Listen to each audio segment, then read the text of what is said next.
Hello everybody and welcome back to another episode of this Pokemon Randomizer Nuzlocke on FireRed. So today I'm going to try and get through the end of the SS Anne and defeat my rival. If you could leave a like down below, 10 likes on the video and I'll make sure another one is up in 2 days. If you could also answer the question of the day, which is who is your favourite starter Pokemon, that would be great. Comments really help on the algorithm, so that will really boost it up the search engine. Also in the description is our Instagram and our Twitter account. If you want to go and follow those, we give updates for when things are coming out. Also down there should be a Discord server, if I remember to put it in. So if you want to join that, then we actually give updates on our server as well, and you can just chat to us about the videos and things like that. 100 subscribers, Toby and I are going to be working together to put together a podcast with some of our other friends. So in that podcast, we're going to be talking about sort of anything. It's not going to be particularly groundbreaking or anything like that, but I would definitely suggest subscribing down below for more content and for that podcast. Right, let's see who we can get to battle me. There's definitely a Fisher here. Now, I've been doing another challenge video this week, and I've got to remember not to use the spacebar to speed everything up, because otherwise we're going to go flying through everything, and it's going to sound very strange. Right, who are we going to swap in to deal with a choke? Let's see if we can have lightning in. Come on. So I don't know if any of you have ever heard of the TV program 90 Day Fiancé. It's an utterly incredible show if you haven't. So basically they take these Americans, oh, it is incredible. They take these Americans who have found love online, i.e. so they've sort of been on a dating site and started speaking to somebody from some other country, and then they meet up with their soon-to-be, hopefully, girlfriend, fiance, and they have 20 days to marry one another if they 30 days, sorry, 90 days, apologies, to marry one another if they want to. It's hilarious because so much like shit happens, but there's one series out at the moment which is called For the 90 Days, I think it is. So this is like their meeting before they do the 90 days. Basically the 90 days comes from like the American laws on marriage and like green card marriages and visas. So you have 90 days to get 3 months to get married to the person, to get yourself a visa to stay in the country. But at the moment they're on the before the 90 days, so they've travelled to, unbelievably, they've travelled to the country of wherever their girlfriend, boyfriend is. So there's some people in like Ukraine, a couple of people in Australia, a couple of people in like South America. And it's honestly just the most ridiculous stuff happens. There's one couple with a guy called Ed and a girl called Rose. If you've probably seen some videos about them, big YouTubers have been doing sort of commentary videos on them. But he is a very short bloke. Probably he can't be any more than about 5'2". Bearing in mind she's taller than him. He's lied about his height. First off, he lied about that straight away in like in the chat that they were having. So he's from up front, he's been lying to her. He has no neck, which I can't quite work out why he's got no neck, but he has no neck. So he's not the most physically attractive person on the planet, but that's as is. Like, that's great that she was interested in him. It really is. But it's all just gone downhill from there. He on like the first day they were together, he complained that she didn't have shaved legs and demanded that she shave them. So she did, which is very, very kind of her to do so, don't get me wrong, because if somebody said like, oh, your physical attribute that you can't afford to deal with because she's very poor makes you look disgusting, then I have to say I wouldn't be the happiest man on the planet. I don't need more physical bulk.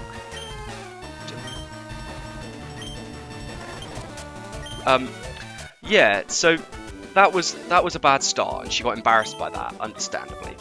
He then demanded that she take an STD test because he didn't trust that she hadn't slept with other people or something equally stupid, despite the fact that she's got a son. But he demanded that she take one, which obviously embarrassed her even more, and then she didn't respond to like his texts or calls for anything for like a couple of days, which was pretty funny. Then when they finally reconciled from that, it's all ridiculous. So when they finally reconciled from that, he then said that he was going to give her like a present, and he gave her some lingerie, which obviously was only for him anyway. Like, the only reason you give anybody lingerie is for yourself, and like your own wants. And then handed her as a gift some toothpaste and a mouthwash and a toothbrush, and said that her breath smelled dreadful. Following that, she told him that the reason that she has bad breath and things is because she has an ulcer, like a stomach ulcer. So he hadn't bothered to find that out. He just decided that she needed to deal with like this bad breath in inverted comma. Which, again, unsurprisingly embarrassed her massively. So, it's just a series of him just being a massive bellend, basically, to her. There's more than this as well. So every time they reconcile something, he does something else to her. So before he went out, her sister runs a shop in her home country, right? And her sister asked him for money, right? To help with the shop. Now he's suspicious of her. Oh, that's interesting. Let's see what I've got. No, can't use any of those. I guess I'll stick. So he's suspicious of her, of Rose, because her sister asked for money. But bearing in mind the money that she asked for was $75 worth. Because obviously that's a lot in like those South American countries, and it's nothing to him. And like he's going, oh, it's just ridiculous. Like there's not a lot of money to him, and he's really upset about this. Oh. So then he brings it up to Rose, and she quite understandably gets upset that he's accusing her of oh dear. Okay, I can't speak well. She then gets upset because he's accusing her of like lying to him and only wanting money from him. So again she storms off. Again they reconcile. Now she wants more children. He's like 45. She's 18 by the way, or something ridiculously young. They reconcile, and then he takes her out for a really nice romantic dinner. It's all lovely. And then, for goodness sake, he tells her that he's been lying from the beginning about wanting more children and he wants a vasectomy. And he describes it as a snip-snip. Honestly, he's possibly the most stupid man on the planet. I couldn't get over any of it, I really couldn't. Like, you've lied to her from the beginning, and you've intentionally lied to her just so that she'll keep talking to you. But like, I don't even know. Big Ed is not a good person, but please do go out and watch it because it is hilarious. That program is really funny. It's definitely worth the watch. 100% worth the watch. So you're absorbing. And bearing in mind, these aren't like they're not the only couple on the show either. So there's another couple called David and Lana, and David is like. We were all certain for like most of the show that he's being catfished, right, by this blonde girl in Ukraine, because he organised to meet her like 3 times, like on 3 separate trips to Ukraine from the US. And every time he goes, they organise something and she never turns up. The only way he can speak to her is on a website that he has to pay for to speak to her, right? It's just, And like, he then goes, and she doesn't turn up like on 2 occasions. He then drives all the way to her hometown, which is like Volgograd or something in Ukraine, which is like in the middle of where the war is. So it's a really dangerous part of the country. Drags the film crew there as well for it. When they don't turn up when she doesn't turn up to the meal that he's arranged with her, he then goes and knocks on the door of the house that he'd been given the address of for her when he tried to book them a cruise like 2 years prior, and just some like old dude turns up at the door. It's amazing. Eventually he phones like some random like private investigator to look at her. The private investigator and his Ukrainian friend decide that she's been lying to him about whether she's real or not, and that she's catfishing him. Amongst all of this, like, I don't even know, like, he's just, they tell him that she's quite obviously lying, right? Which is great. Like, they then meet somehow. I'm not quite sure how that happened, but they then meet, and he proposes to her on day 1. He's flying home that day, and he proposes to her in the airport, right? Ridiculous. This is a person that stood him up like 3 times, something like that. Some ridiculous amount of times that she just didn't turn up.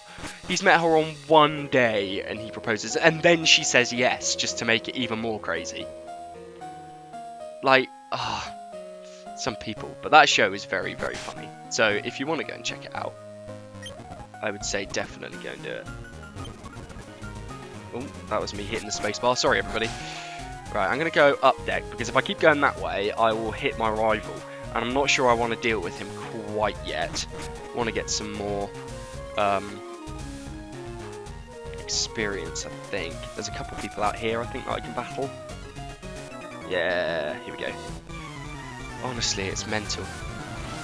So, just as an update on what's happening on the channel at the moment, Toby and I are working together to do a Pokemon series.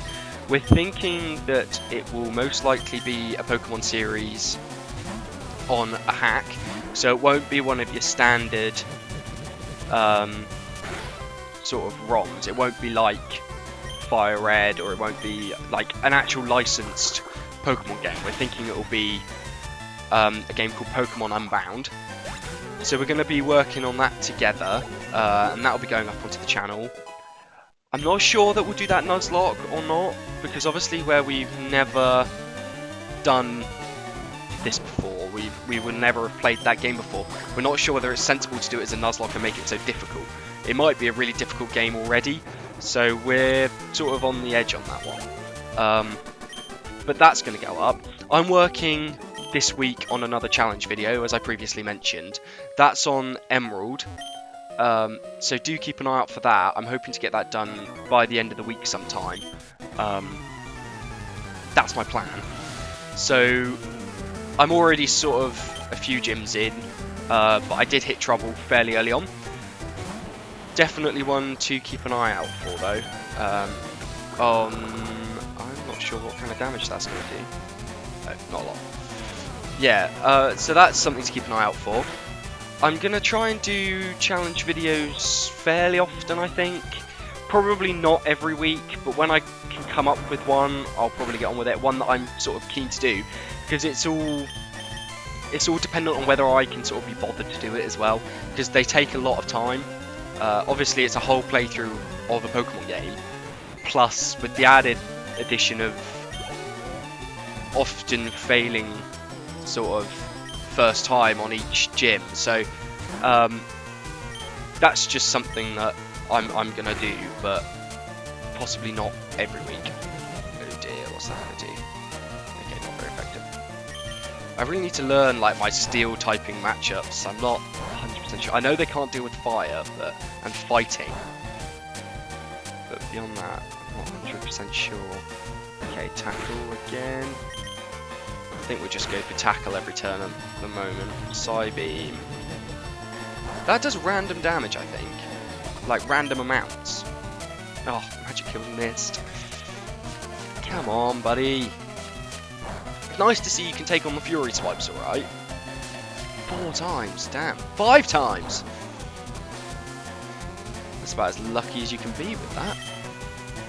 Okay, Feint Attack. What's that going to do? Like 4 damage, okay. It would appear that it can't do all that much to me at the moment. Yes, hit it again. Nailed it. It's a good time for TV at the moment, because we've got all the new episodes in the UK of Rick and Morty coming out. And we've got, obviously, 90 Day Fiancé, which I think actually might have ended last night, or might end in a week or so. But that's great. You can find that on YouTube most of the time. The recordings aren't great, but you can find it. Yeah, it's just a good time for TV. And I'm watching all of Scrubs again, because, like, I just do. It's my favourite TV programme of all time. So, obviously, I have to rewatch all of that. I swear there's something else that I'm watching as well, but I can't think of it off the top of my head. No, don't know. Was watching Gravity Falls, but I'll probably do that. Finish that when my girlfriend gets back. Right, I think we'll try and take on my rival now. I might put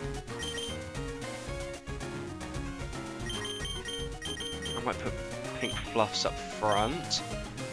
Right, let's see if we can do this. See you guys in a second. Right, here we go. There he is. Oh, Jez. Sorry, I forgot that I was called Mark and he's called Jez. Somebody got the reference, by the way, which is Peep Show. I might have mentioned that already in another episode, but I'm not sure that I did. Right, out comes Abra. Should just have teleport, I think, at this level. Right, so it's trying to teleport, which is fine with me. Oh, big damage there from Pink Fluffs. And another hit. So the name Pink Fluffs comes from my girlfriend. I did another Randomizer Nuzlocke on my own, just sort of in my own time. Ooh, rollout, yes please. And that's the nickname that she gave to one of my Pokemon at the time then, so we'll get rid of Disable.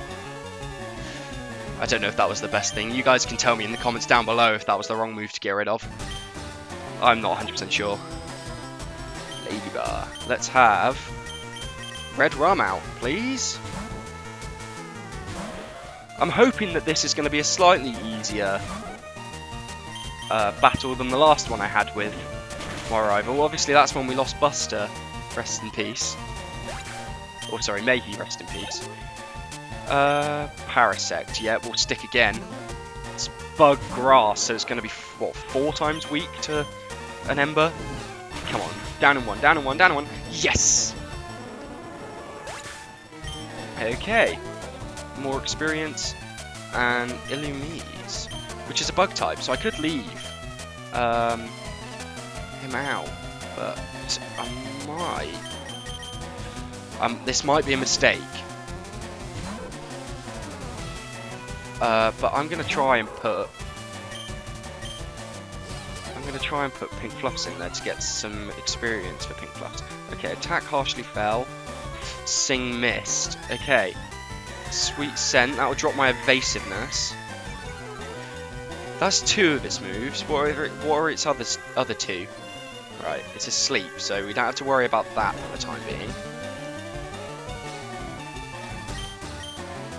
Let's roll out if we can, get some damage building. I don't know if it's part flying type, which will...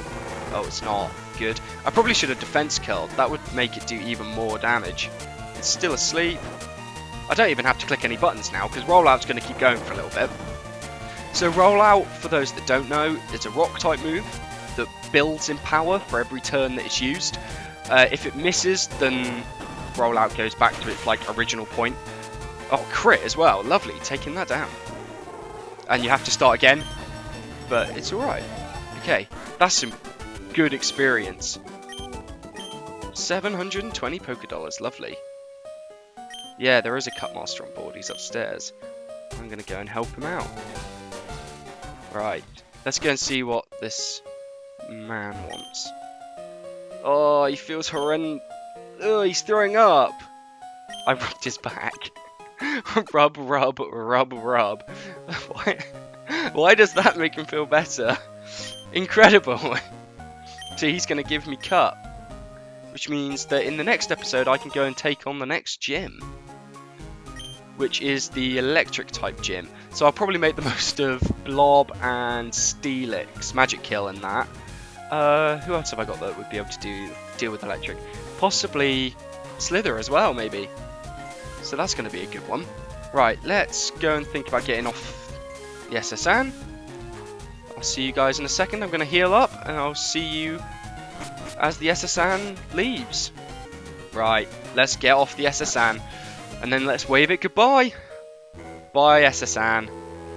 I think that might be the only time you can ever get on it in a game. I don't know if it ever comes back. So I guess if you miss anything on there during your first run through of it, you can't get any of like the items and things on it. I'm not sure though. I might have to look that up. Right, let's go. Back out into Vermilion City. Just wander through. I might have. Oh, I do have running shoes. Oh, I forgot about that. Whoops. Okay, I'm gonna see. Oh, don't know what happened there. I'm going to see about picking up some more Pokeballs and some more potions and things because they'll be very useful in case something goes wrong. Right, perfecto.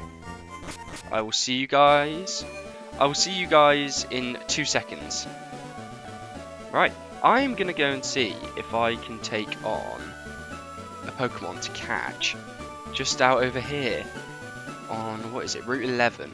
Gotta remember that there are trainers on here though, so I don't want to accidentally walk into one of those in the process of trying to find a Pokemon to battle. So let's go into this grass. What can we catch? Ooh! A Spheal! That's well cute. Okay, let's try and put it to sleep if we can. Encore failed because we haven't moved. Sing's hit. Perfect. So he's still asleep. The problem with this is that it's another water type. The ice type as well, but water type too. I have a lot of water types. So, not sure what I make of that. We'll pound again. Okay, now we'll go back. And we'll see if we can get it in one of our 20 Pokeballs. Come on. Come on. 2, 3. Yes! Nailed it! First time. Lovely. And I think that's our first Pokemon to go to the box as well. I'm going to call it Bowler. Because it looks like a bowling ball. Where's B? Bowler. There we go. And Bowler was transferred to the box. Although it was put into the dead box, so I'm going to go and move him. Right, I will move him off screen. That is actually where I'm going to leave this episode. I hope you guys enjoyed it. Remember to leave a like and comment. It will really help if you subscribe and get us out to friends as well. Remember to go and join the Discord server and follow us on Instagram and on Twitter. I'll see you guys in the next one. Bye!